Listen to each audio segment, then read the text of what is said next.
All right, so want to become stakeholder whisperers. Not just the basics, but like really getting how to handle those relationships, without losing your mind. Yeah. We're doing a deep dive into all that today. Yeah, it really is more than just checking a box. Stakeholder engagement, it's huge for project success. Totally, because a happy stakeholder is, well, more likely to be helpful. Right. So no more mass emails and crossing our fingers. Exactly.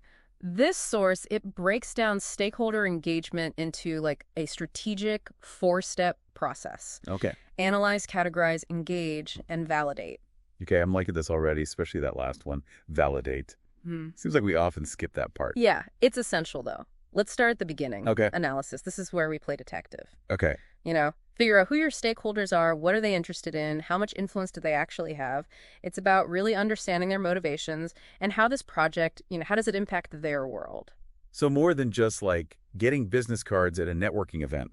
Definitely, we got to dig deeper. Think about their power dynamics. Who has the authority to, greenlight decisions? Who could derail the project if they're not happy?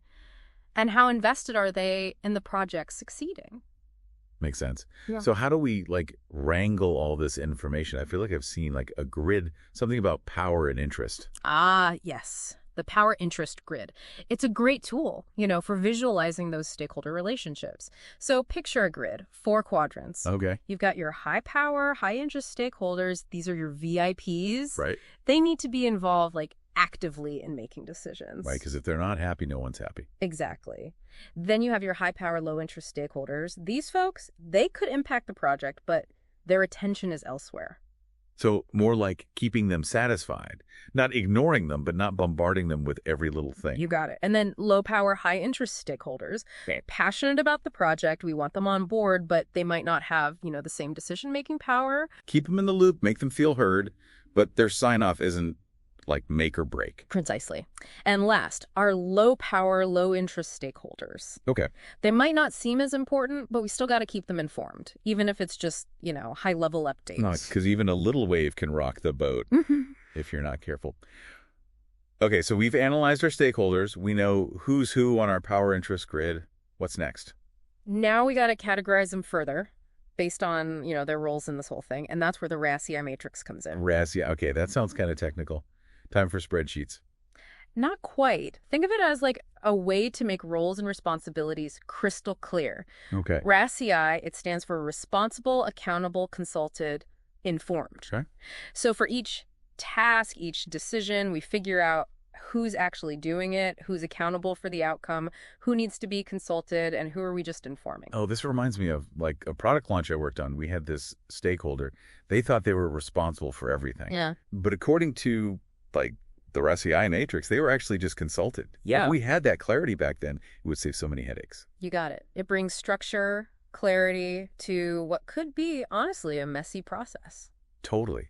So analyzing who our stakeholders are, then using a RASI to define their roles. Is that the categorize part of that 4-step process? Bingo. It's all about being strategic. And knowing all this helps us figure out how to actually engage with them effectively, right? Totally. It's I don't know, tailoring a suit or something. You wouldn't use the same measurements for everyone. Oh, perfect analogy. Yeah, that's where the engage part comes in. We got to, tailor our communication. So some stakeholders, they're going to need those detailed reports. Others, maybe just a quick email update. Right. It's about understanding, how do they like to communicate? What information do they need and when do they need it? All about finding that right fit. Right. So not too much information, not too little. It's about that sweet spot. But how do we know if we've hit it? That's where validate comes in, yeah. Exactly. Validation, it's, sometimes it gets overlooked, but it's how we make sure all this effort, it's actually landing. It's about closing that loop and getting feedback. So not just assuming that no news is good news. Right. But actually checking in. Hey, how are we doing? Exactly. And how we validate, that can change, Depends on the stakeholder, depends on the project. So for those high power, high interest stakeholders, probably having regular face-to-face meetings to really discuss progress and any concerns. Makes sense. Those are the folks who they have skin in the game. Right. We want to make sure they feel heard. Absolutely. But now For other stakeholders, Yeah. do we need a meeting every time? Maybe not. For some, maybe a quick survey does the trick, just to check their understanding. And if they're happy, for others, a quick email. Hey, any questions, any feedback? So it's about choosing the right tool for the job, just like with the engagement piece. Yeah. Exactly. And this is important. Validation, it's not like a one and done. It's ongoing. Because stakeholder needs, they change. Expectations evolve, so we got to keep checking in, adapting, making sure we're still meeting their needs. It's like, what's a good analogy? It's like tending a garden. Oh, I like that. You can't just plant the seeds and disappear. You got to water, fertilize, change your approach as the plants grow. Exactly. And just like a healthy garden, when you have good stakeholder engagement, well, good things happen. Right. We reduce risks, decisions are better, and we build stronger relationships. And those are the people who are crucial to the project being successful. No more stakeholder mutinies. I love it. Okay. This framework, analyze, categorize, engage, validate, it really helps break down this whole stakeholder thing into doable steps.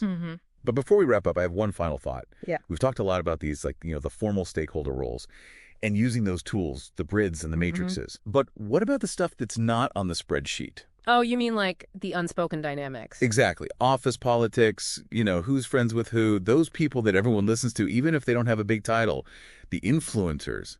How do we, navigate all that? Yeah. Well, that's where you got to use your eyes and ears, A little intuition. Right. Pay attention to those relationships, who's friends with who, and remembering that someone can be influential even if they aren't, high up on the org chart. So it's almost like we have to become anthropologists or something. Yeah, kind of. Observe the tribe, figure out how everyone interacts. Exactly. It's not just about, checking boxes. It's relationships, understanding what makes people tick, and knowing when to, change your approach based on the person and the situation. That makes sense. So for our listeners out there, the ones feeling a little lost at sea with their stakeholders, what's the number one thing to remember?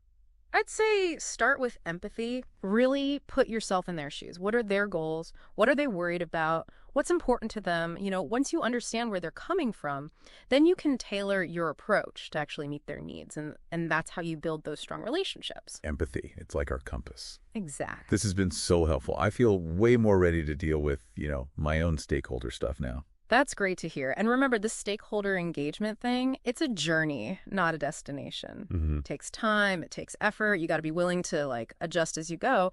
But the payoff is huge. No more stakeholder mutinies. Yeah. And that's a wrap on stakeholder engagement. We hope this deep dive gave you some things to think about, some tools to help you deal with your own stakeholder landscape. Until next time.